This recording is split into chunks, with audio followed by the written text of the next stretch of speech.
So the Americans start talking, saying joke. The Japanese apologize. The Italians thank somebody. Let me start congratulating the organizer for this conference that really disseminated a lot of ideas around the table and in the various panels that we had. Does the Euro crisis mean the EU crisis? Yes, but not exactly. I am not so sure as many other participants asserted before. In order to answer, I try to argue that the Euro crisis is less than the European Union crisis. In order to answer to this question, one has to locate the Euro crisis in its proper constitutional or institutional setting, recognizing that the pre-crisis European Union was based on one treaty, the Lisbon Treaty, but on two constitutions within the Lisbon Treaty, the supranational constitution and the intergovernmental constitution. And it was what I call the Maastricht Compromise to have the two constitutions. And the EU decided to deal with very sensitive policies for the member state, like foreign affairs, but also in particular for financial policy, at the condition that those policies would be controlled by member state government. So it was a sort of integration through coordination, and at the same time, in Maastricht and then in the following treaties, and then in the Constitutional Treaty, and then in the Lisbon Treaty, was also strengthened the other side, the supranational side, in which the integration passed through law. So you had these two unions since the very beginning of the 90s. And it was this compromise which made possible for the European Union to enlarge its policy perspective. And in some way, the Lisbon Treaty abolished the institutional differentiation between the two unions, but kept the difference of their own decision-making regime. To sum up, my first point is that the Lisbon Treaty has formalized a supranational union for the single market policies, and which is for large part of the policy of the union based on a quadrilateral institutional system. You had a bicameral legislature, the Parliament and the Council, and the co-decision procedure strengthened a lot the European Parliament. In some way, the European Parliament was the victor of this side of the Union, and then you have a sort of dual executive with the Commission and European Council. On the other hand, the Lisbon Treaty also has another constitution within itself, rooted within itself, which is an intergovernmental constitution based fundamentally on two intergovernmental institutions, the Council and the European Council, with the Commission playing a very important but implementing role, and the Parliament and the Council kept a distance, kept at the margin. So you arrived to this very significant paradox that in the single market, in which there were all the 27 member states, you have a supranational institution, so with the UK and the Czech Republic inside, and the single currency, the most integrated part of the European Union, this I call intergovernmental union, you had a more intergovernmental approach without the UK and the Czech Republic, in theory, the most intergovernmental actor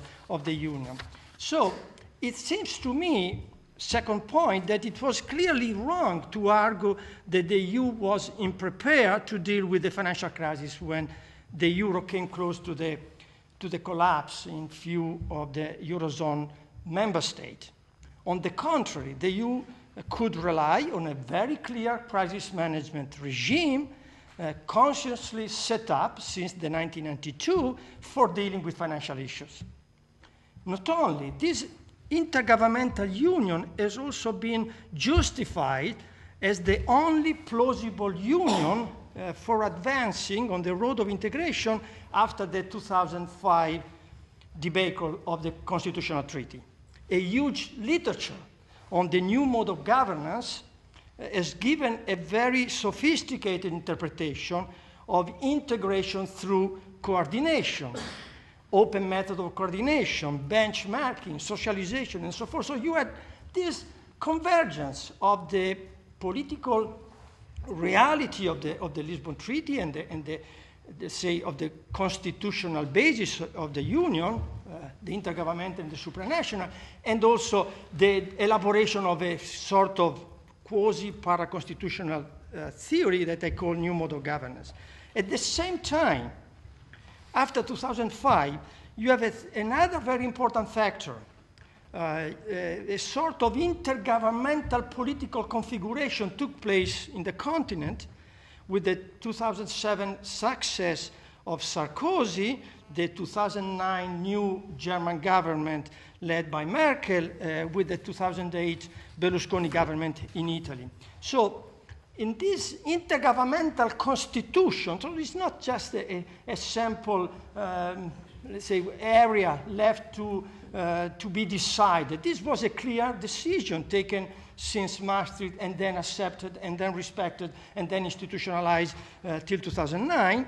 The shifting of decision-making power to the national government within the European Council, and the European Council got a lot of institutional power with the election of the quasi-permanent president, has triggered an extensive debate on how to check and control this intergovernmental union rooted within the Lisbon Treaty, not at the margin of the Lisbon Treaty. And indeed, we have since the 2007-2008 a very important debate on creating a sort of interparliamentary union able to check the intergovernmental union. So you have this growing role and growing debate on the role of the national parliament to bring their power to Brussels in order to keep under control the role of the government in Brussels. So we have this strange evolution of the intergovernmental union that bypass completely the European Union, the supranational institution, and create a sort of new configuration, intergovernmentalism, interparliamentarism. There was the idea, for example, a very prominent French minister of having a third chamber, the Senate of the Parliament in Brussels, and so forth and so forth.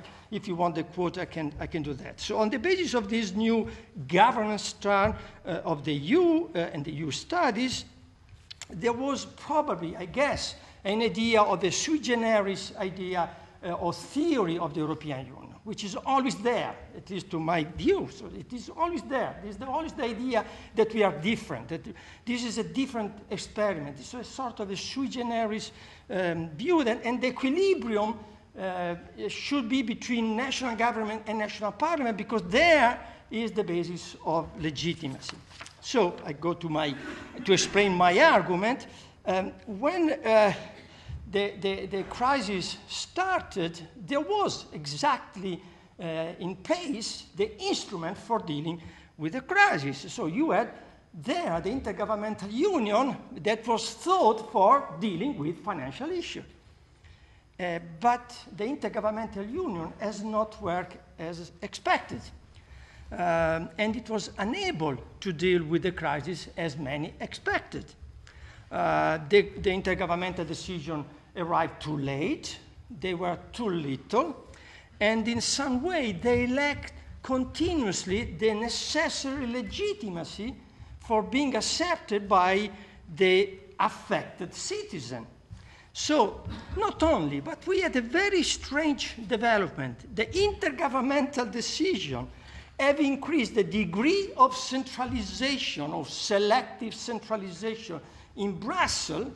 So there are certain member states which are much less sovereign than Germany, France, for example, in particular Germany. So we have a very, let's say, asymmetrical evolution of the national sovereignty limitation through the European semester, the six-pack, all the two-packs, all the stuff that we discussed these days.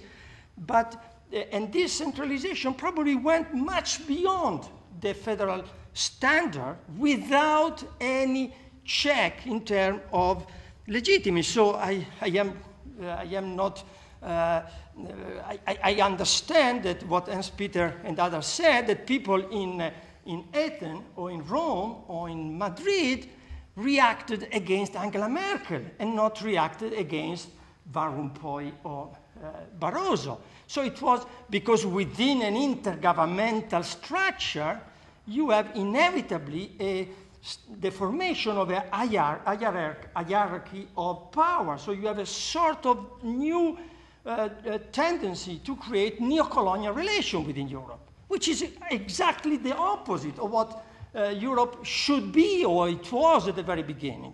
So we have the formation of a directoire.